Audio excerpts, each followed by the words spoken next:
दे हरी विठ्ठल श्री ज्ञानदेव तुकाराम पंढरीनाथ महाराज की जय। आळंदी देवाची या पुण्यभूमीला मी वंदन करतो। संत श्रेष्ठ ज्ञानेश्वर माऊलीच्या चरणी कोटी कोटी प्रणाम। खरं म्हणजे आजचा हा सोहळा जो होतोय यामध्ये सगळ्यांचाच संत ही महाराष्ट्र ही संतांची भूमी आहे। संत परंपरा आपल्याला लाभलेली आहे आणि म्हणून सर्व संतांच्या चरणी माझा साष्टांग नमस्कार। महान अशा वारकरी परंपरेला माझा दंडवत। आणि वारकरी संप्रदाय आणि संत परंपरा हे आपल्या महाराष्ट्राचं आणि मराठी संस्कृतीचं वैभव आहे। ते आपण जपलं पाहिजे, वाढवलं पाहिजे। ते काम आपण करताय म्हणून आपल्या सगळ्यांचं मनापासून अभिनंदन, आपल्या सगळ्यांचं मनापासून आपल्याला शुभेच्छा। आजच्या या कार्यक्रमाला उपस्थित आपले गुरुवर्य मारुती महाराज कुरेकर बाबा ज्यांचं 93 व वाढदिवस आज या ठिकाणी आपण संपन्न करतो आहे। त्यांना मी महाराष्ट्रातल्या तमाम जनतेच्या वती मनापासून अभिष्टचिंतन करतो, त्यांना शुभेच्छा देतो, त्यांचं अभिनंदन करतो।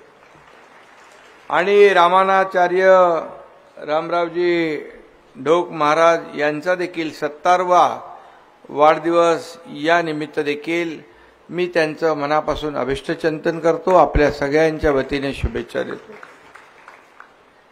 आणि या दोन्ही महाद्वयींच्या वाढदिवसाच्या निमित्ताने आपण या पुण्यभूमीमध्ये आपण एकत्र आलेलो आहोत। आणि या सोहळ्याला आमचे मंत्री दादा भुसे आहेत, खासदार श्रीरंगाप्पा बारणे आहेत, शिवाजीराव आढळराव पाटील आहेत, अमित गोरके आहेत, संदीपान महाराज शिंदे आहेत आणि संजय महाराज पाचपोर, भास्करगिरी महाराज, बरेच सर्व मान्यवर या ठिकाणी, पदाधिकारी पण आपले आहेत सर्वजण। आणि बाळकृष्ण महाराज शिंदे यांनी या कार्यक्रमाचं जे काही नियोजन केलं त्यांनाही मनापासून मी धन्यवाद देतो। अक्षय महाराज भोसले आहेत आणि सर्व आमचे पदाधिकारी देखील या ठिकाणी व्यासपीठावर शिवसेनेचे आहेत, सर्व मान्यवर आहेत। आणि म्हणून मी आपल्याला सगळ्यांनाच शुभेच्छा या ठिकाणी द्यायला आलो। खरं म्हणजे मी अगोदर लवकर येणार होतो, पण अगोदर आपलं कीर्तन झालं आणि मला थोडा यायला उशीर झाला, त्याबद्दल आपल्या सगळ्यांची दिलगिरी व्यक्त करतो।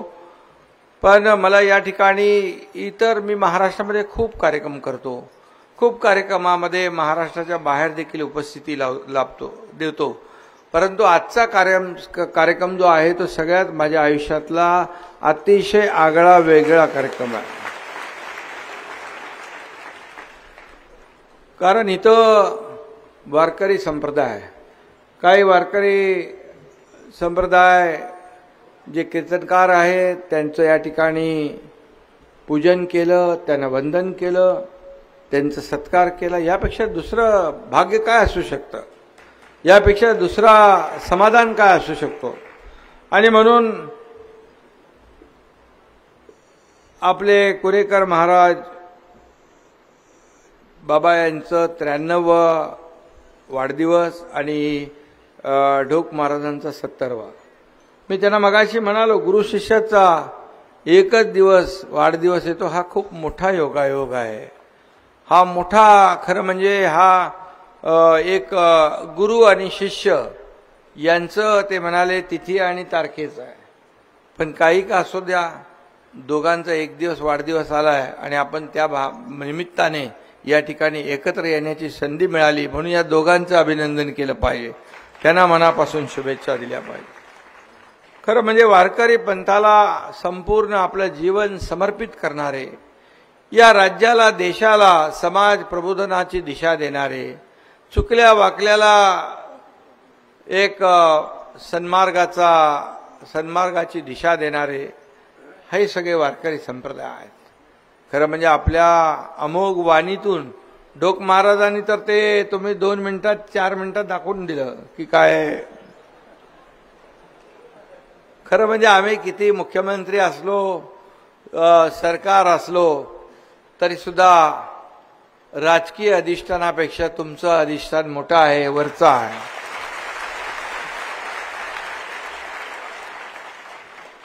कारण आध्यात्मिक आणि धार्मिक अधिष्ठान शेवटी राजकीय जी काय मंडळी असतात ती आपल्या समोर नतमस्तक होत असतात. कारण शेवटी एक समाज घडवण्याचं काम आपण करता. ही फॅक्टरी आहे, समाज घडवण्याची फॅक्टरी, हा कारखाना आहे. आणि म्हणून मला आठवतंय धर्मवीर आनंद दिघे साहेब होते त्यावेळेस ते प्रत्येक आपल्या अखंड हरिनाम सप्त्याला न चुकता जायचे आणि आम्ही कार्यकर्ते म्हणून त्यांच्यासोबत जायचो. आणि आम्हाला सांगायचे, एकनाथ का आपण इकडे येतो?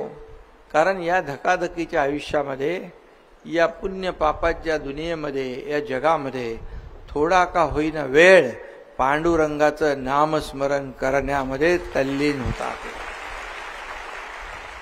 आणि तेव्हा त्यांच्या जीवनातले सगळे जे काही मनातले विचार बाजूला जातात आणि एकच विचार असतो, एक सद्गुरू. खरं म्हणजे एक चांगले विचार मनामध्ये येतात, चांगलं करण्याचे विचार येतात, दुष्ट बुद्धी दूर होते, मोह माया मत्सर इथून आपण कोसो दूर जातो. आणि तेवढ्या कालावधीमध्ये देखील एक माणूस चांगला विचार करू लागतो. दुसऱ्याला आपण काय देऊ शकतो, मला काय मिळालं यापेक्षा मी दुसऱ्याला काय देणार आहे हे महत्वाचं आहे. स्वतःसाठी तर सगळे जगतात, परंतु स्वतःसाठी जगत असताना दुसऱ्याचं दुःख वाटण्याचं काम, वाटून घेण्याचं काम जे मंडळी करतात त्यातले तुम्ही सगळे आहात. आणि म्हणून तुम्हाला मी मनापासून धन्यवाद देतो, मनापासून आपलं अभिनंदन करतो. खरं म्हणजे आदरणीय मारुती महाराज कुरेकर बाबांना शांती ब्रह्म हा पुरस्कार प्रदान केलेला आहे. आणि आपल्या वाणीने लाखोंच्या हृदयावर अधिराज्य गाजवणारे रामकथाकार रामरावजी महाराज धोक यांचा आपण आज तुलसीदास पुरस्कार देऊन सत्कार केलेला आहे. आणि म्हणून आपलं सरकार कोणाचं आहे? हे आपलं सरकार आहे. मी म्हणतो सर्वसामान्यांचं सरकार आहे. शेतकऱ्याचं आहे, कष्टकऱ्याचं आहे, वारकऱ्याचं आहे, धारकऱ्याचं आहे, माझ्या माता भगिनींचं आहे, ज्येष्ठांचं आहे, सगळ्यांचं सरकार आहे. आणि म्हणून मी आपल्याला सांगू इच्छितो, गेल्या 2 वर्षामध्ये जे आम्ही निर्णय घेतले ते सगळे निर्णय जर आपण पाहिले, 600 निर्णय घेतले, एकापेक्षा जेवढं काय करता येईल. त्यामुळे अनेक निर्णय माझ्या लाडक्या बहीण योजनेखाली दबून गेलेले आहेत. मुख्यमंत्री माझी लाडकी बहीण योजना ही आम्ही सुरू केली. खरं म्हणजे एका दिवसात कुठली योजना सुरू होत नाही, एका महिन्यात सुरू होत नाही. त्याला प्रिपरेशन, त्याला सगळी तयारी करायला खूप कालावधी लागतो. परंतु जेव्हा मी देखील एक तुमच्यासारखा शेतकऱ्याचा मुलगा आहे, शेतकऱ्याच्या कुटुंबातून आलेला एक मुख्यमंत्री या राज्याला आज राज्याचं काम करतोय, राज्याचा कारभार करतोय. आणि मला देखील सामान्य गरिबी मला माहित आहे. मी त्या काळात देखील माझी आई कशी काटकसर करायची, महिना खरं म्हणजे कसा चालवायचा, दुधाचे पैसे, राशनचे पैसे, शाळेची फी, अमक तमक, सगळ्यात जास्त अर्थव्यवस्था अतिशय चोख बजावणारी ही माझी लाडकी बहीण सगळ्यात हुशार आहे. मग काही लोक म्हणतात ते काय 1,500 रुपयात काय विकत घेता काय, लाच देता काय, अमक करता काय, कोणी काय काय बोलू लागलं. पण मी आपल्याला एवढंच सांगतो, सोन्याचा चमचा घेऊन जन्माला येणारे, पैशाच्या राशीत लोळणाऱ्यांना 1,500 रुपयाची किंमत काय कळू शकते. आणि हा एकनाथ शिंदे एवढंच सांगतो, हा एकनाथ शिंदे हा मुख्यमंत्री म्हणून माझे सर्व सहकाऱ्यांना सोबत घेऊन आम्ही निर्णय घेतले. मुख्यमंत्री माझी लाडकी बहीण योजना असेल, लेक लाडकी लखपती योजना असेल, काही लोकांना माहीत नसेल, मुलीचा जन्म झाला 5,000 5 शाळेत गेली 7,000, 5वीत गेली 8,000, 11वीत गेली 9,000, वयाच्या 18व्या वर्षापर्यंत 1,00,000 रुपये त्या मुलीच्या खात्यामध्ये जमा केले जातात. 11वी पर्यंत आम्ही का दिले टप्पे? कारण मुलीने पुढे पण शिक्षण घ्यावं. आणि एकदा 12:30 वाजता बाबा मला एका टीव्हीवर बातमी आली की एका मुलीने आत्महत्या केली. ती उच्च शिक्षण घेत होती, पण 50% फी सरकार भरत होतं, 50% तिच्या पालकांनी भरायचे होते, पण 50% ते भरू शकले नाही. म्हणून माझा भार, माझा बोजा माझ्या आईवडिलांवर नको म्हणून त्या मुलीने आत्महत्या केली. मी सांगतो आपल्याला, त्या दिवशी रात्री संबंधित खात्याचे मंत्री चंद्रकांत दादा पाटील यांना फोन केला आणि उच्च शिक्षण पूर्णपणे सरकारने मोफत केलं मुलींचं. कुणाला डॉक्टर, इंजिनियर, वकील, MBA, फायनान्स जे व्हायचं ते कुणासाठी सरकार पाहिजे. आणि म्हणून सरकार हे सर्वसामान्यांचा. आज ST मध्ये माझ्या भगिनींना 50% सवलत दिली. आता ST मध्ये आमच्या भाऊजींना सांगतात त्या, तुम्ही थांबा घरी, मी अर्ध्या तिकिटात बाजार करून येते म्हणून जाऊन. आणि आपल्याला सांगतो, जेव्हा मी सांगितलं ST ला अधिकाऱ्यांना, बाबा हे 50% करायचे, बोले तोट्यात ST आहे, अजून खड्ड्यात जाईल. अरे बोले बघा तरी काय करताय, काय होतं ते. आणि तुम्हाला सांगतो, माझ्या बहिणींना 50% केल्यानंतर ST तोट्यातली फायद्यात आली. ज्येष्ठांसाठी आपण निर्णय घेतले. वयोश्री योजना, 3,000 रुपये त्यांच्या खात्यात डायरेक्ट डीबीटी होते. त्यांना छोटं मोठं काय खरेदी करायचं असेल तर ती योजना, वयोश्री योजना आम्ही केली. यामध्ये अनेक योजना आम्ही केल्या शेतकऱ्यांसाठी. मगाशी ढोक महाराज आपण बोलले, आपण ज्या काय भावना व्यक्त केल्या त्याच भावना आमच्या पण आहे, सरकारच्या पण आहे. आपल्याला मी सांगतो, आतापर्यंत अतिवृष्टी, अवकाळी, गारपीटमध्ये या सरकारने आपल्या 16,000 कोटी रुपये त्यांना नुकसान भरपाई दिली. आणि त्याचबरोबर जे केंद्र सरकार, मोदी साहेब वर्षाला 6,000 रुपये देतात, सन्मान, शेतकरी सन्मान योजना, त्यामध्ये आणखी 6,000 टाकण्याचं काम आपल्या सरकारने केलं. हे सरकार पहिलं सरकार देशातलं आहे की 6 + 6 12,000 रुपये वर्षाला माझ्या शेतकऱ्याच्या खात्यात जमा होतात. आता आम्ही एक आणखी निर्णय घेतला, 1 रुपयामध्ये पीक विमा योजना देण्याचा निर्णय घेतला.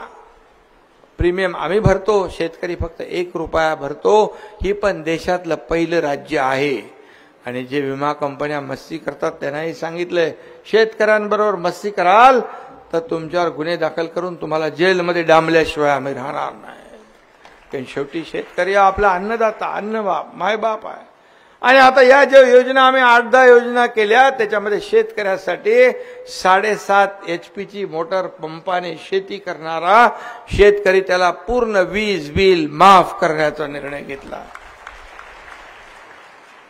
करतोय आम्ही. पर 2 वर्षात ढोक महाराज काय काय करायचं? सगळे येतात मोर्चे घेऊन, आमचं करा, आमचं करा. मला किती वर्ष झाले? 40 वर्षापासून आमचा प्रश्न आहे. दुसरा आला म्हणतो 25 वर्षापासून आहे, तिसरा आला म्हणतो 15 वर्षापासून आहे. अरे या एकनाथ शिंदेला थोडं तरी टाइम देणार की नाही तुम्ही? तुम्हाला मला अभिमान वाटतो की 2-2.25 वर्षामध्ये एकीकडे बंद पडलेले प्रकल्प जे आहेत आम्ही सुरू केले. आज पुण्यावरून मुंबईला तुम्हाला जायचं असेल तर हा रस्ता अगोदर गडकरी साहेबांनी केला, पण आता घाट सेक्शन तुमचा पूर्ण अवॉइड होईल. आणि एक मिसिंग लिंक आपण तयार करतोय, त्याच्यामध्ये अर्धा तास अगोदर तुम्ही पुण्याला येणार आणि पुण्याचा माणूस मुंबईला जाणार. जगातला सगळ्यात रुंद टनेल आपण करतोय. अशा प्रकारचे प्रकल्प, अटल सेतू असेल, कोस्टल रोड असेल, नागपूर मुंबई समृद्धी हायवे असेल, जे लोकांच्या जीवनामध्ये बदल घडवणारे प्रकल्प आम्ही करतोय.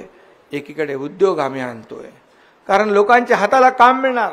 कारण युवा रोजगार, विरोधक म्हणाले लाडक्या बहिणी केल्या, लाडक्या भावांचं काय? मी म्हणालो लाडक्या भावांचं कधीपासून यांना प्रेम झालं? कारण भाऊ तर सगळे पळून गेले. मग आम्ही लाडका भाऊ पण आणला. मुख्यमंत्री युवा प्रशिक्षण योजना 10,000 पर्यंत त्या आमच्या युवकाच्या खात्यामध्ये, म्हणजे त्याला महिन्याला स्टायपंड मिळणार. प्रशिक्षण भत्ता म्हणजे प्रशिक्षण घ्यायला जाणार तो कंपनीत, प्रशिक्षण घेणार तो शासकीय ऑफिसमध्ये, तो प्रशिक्षण घेणार शासनाच्या महामंडळामध्ये. पण पैसे कोण देणार त्यांना? सरकार देणार. ही पहिली योजना या राज्याने सुरू केली आणि त्याचा फायदा 10 लाख युवकांना वर्षाला आम्ही टार्गेट ठेवलंय. आपल्या सगळ्यांच्या शुभेच्छांमुळे 1.5 लाख लोकांनी फॉर्म भरले आणि अपॉइंटमेंट लेटर पण आम्ही दिले. पण या सगळ्या योजना माझ्या लाडक्या बहिणी खाली खाली आहेत, एक हातावर काढायला लागेल. कारण एक सगळीकडे एक वातावरण झालं आणि म्हणून कोणी कोर्टात गेले हे बंद करायला योजना, कोणी म्हणाले ही योजना फसवी आहे.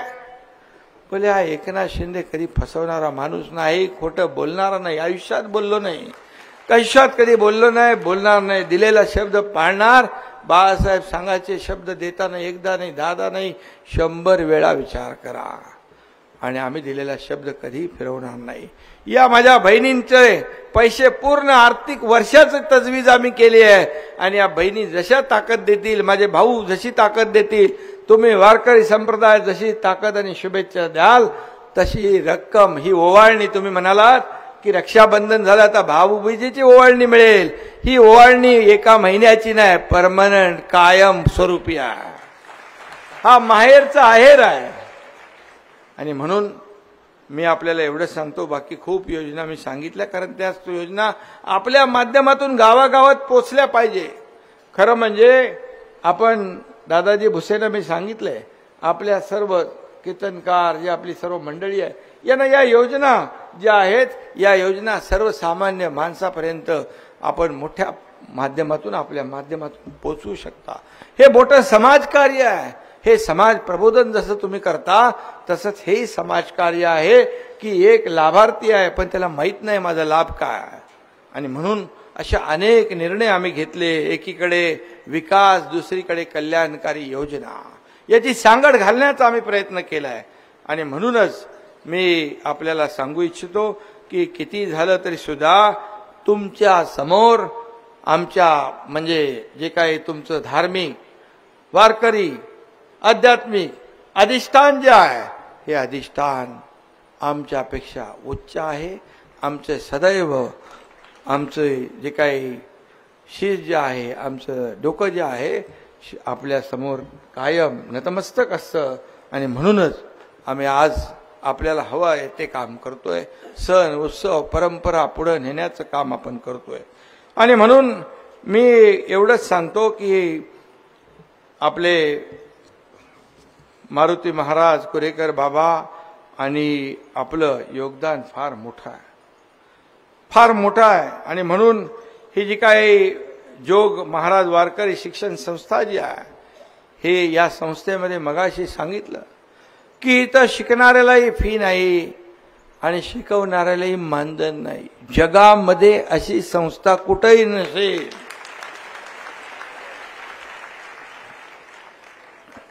कुठेही नसेल. आणि म्हणून तसंच मी देखील प्रयत्न करत असतो की माझ्याकडे कोणी काम घेऊन आला की विदाऊट फी त्याचं काम करायचं. परमेश्वराकडे, पांडुरंगाकडे एवढंच प्रार्थना करतो, माझ्याकडे आलेला कोणी खाली हात वापस जाता कामा नये, एवढी ताकद, एवढी शक्ती मला दे. कारण मला आठवतंय धर्मवीर आनंदीगे साहेबांचा आनंद आश्रमामध्ये दुःखी, कष्टी, रडवेले चेहरे घेऊन यायचे आणि जाताना प्रसन्न चेहऱ्याने ती लोक जात होती. हे मी स्वतः पाहिलेलं आहे. काय जादू त्यांची होती, चमत्कार होता. आणि म्हणून आपण देखील त्याचपेक्षा कितीतरी पटीने आपण चांगलं काम करताय. आणि म्हणून मी आपल्याला मनापासून सगळ्यांना या ठिकाणी शुभेच्छा देतो. देशाची खरं म्हणजे ही संस्था 100 वर्षापेक्षा अधिक काळ झाला.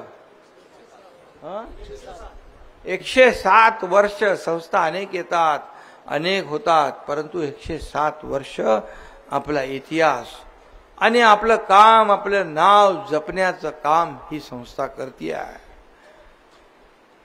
यामध्ये राजकीय क्षेत्र काय, सामाजिक क्षेत्र काय, वारकरी संप्रदाय काय, यामध्ये सत्ता येते सत्ता जाते, परंतु नाव एकदा गेलं की परत मिळत नाही. आणि म्हणून नावाला जपलं पाहिजे. आणि या संस्थेने नावाला जपलेलं आहे.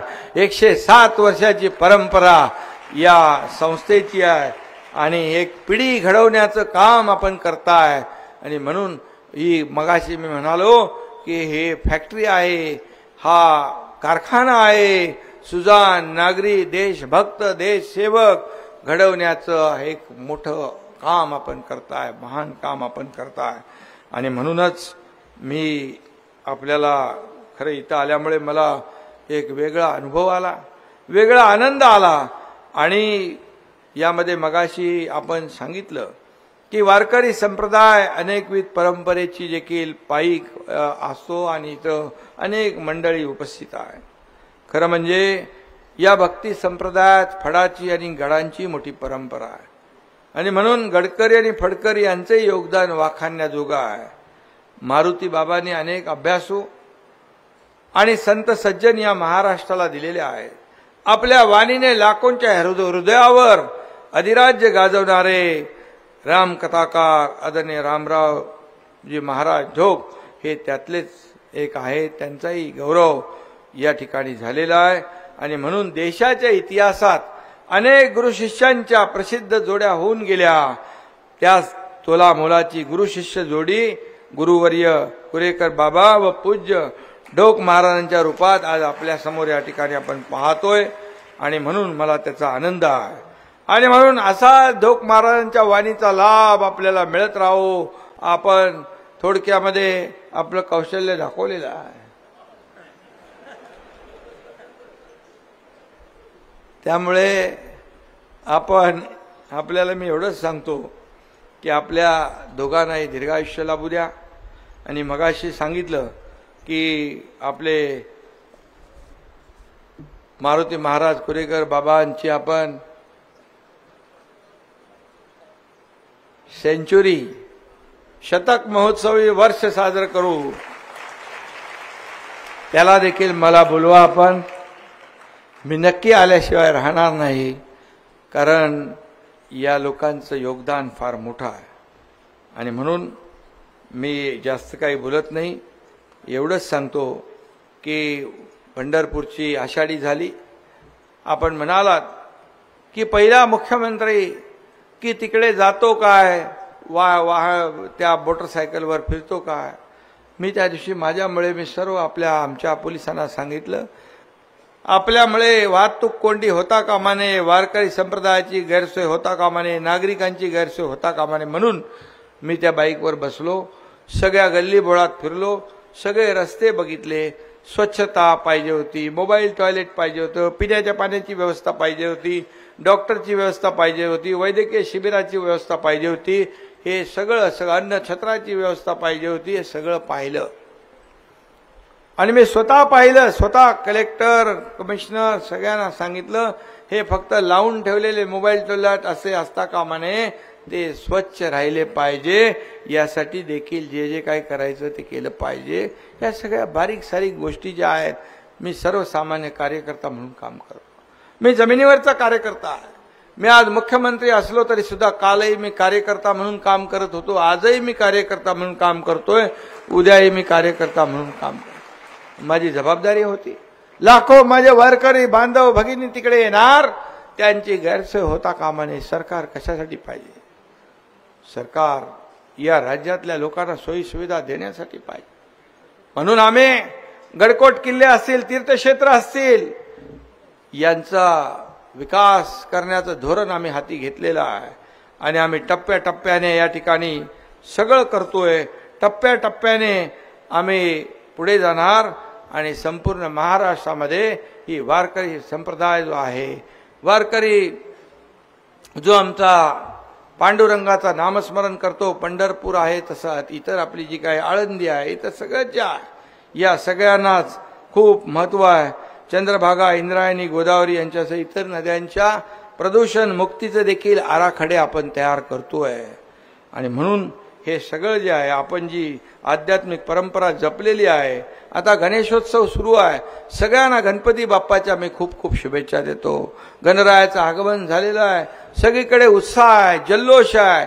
फक्त राज्यात नाही, देशात नाही, तर देशाच्या बाहेर देखील जिथं जिथं आपला गणेश भक्त गेलाय तिथं तिथं गणेश उत्सव तिथे साजरा करतो. आपल्याला सांगायला मला समाधान वाटेल की काश्मीरमध्ये लाल चौकामध्ये तिरंगा झेंडा फडकवायचा हिम्मत कोणी करत नव्हता, पण तिथे आपला जाऊन मराठी माणूस तिथे गणेशोत्सव साजरा करतोय. मी 2 वर्षापूर्वी, मला वाटतं गेल्याच वर्षी मी गेलो होतो. आणि म्हणून मी आपल्याला एवढंच सांगतो, ही वारकरी परंपरा खूप मोठी आहे आणि आपल्या आशीर्वादाने या राज्याचा देखील राज्यकारभार जो आहे, जो सुरू आहे, चाललेला आहे, तो यापेक्षा वेगाने आज आपला महाराष्ट्र नंबर 1 ला आहे, उद्योगामध्ये नंबर 1 ला आहे, परदेशी गुंतवणुकीत नंबर 1 ला आहे आणि त्याचबरोबर या ठिकाणी जीडीपी मध्ये आपला नंबर 1 आहे. एकूण परदेशी गुंतवणूक जी झाली त्याच्यापैकी फक्त 52% गुंतवणूक आपल्या राज्यात आहे. ही देखील एक मोठी गोष्ट आहे आणि म्हणून राज्य पुढे जातंय. आपलं सरकार यायच्या अगोदर आपण 3-4 नंबरला होतो, पण आपल्या सगळ्यांच्या सदिच्छा शुभेच्छाने मगाशी आपण देवेंद्रजींचं नाव घेतलं. आम्ही दोघंच होतो सुरुवातीला, शपथ घेतली.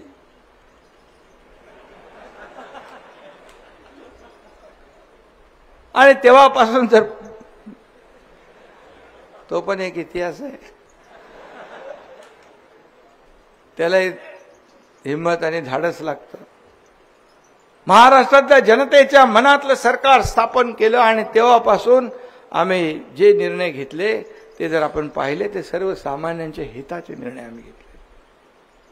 आणि म्हणून आपलं सहकार्य, आशीर्वाद या सरकारच्या पाठीशी कायम ठेवा, एवढीच आपल्याला विनंती करतो. आणि आम्ही महाराष्ट्रामध्ये शेती, सिंचन, शिक्षण, उद्योग, आरोग्य, पायाभूत सुविधा, माहिती तंत्रज्ञान क्षेत्र यामध्ये आधुनिक अशा गोष्टी कशा येतील यासाठी आम्ही प्रयत्न करतोय. आणि म्हणून महाराष्ट्राने आपली आध्यात्मिक परंपरा देखील जपलेली आहे आणि म्हणूनच आज मी या ठिकाणी आपल्या समोर बोलतोय.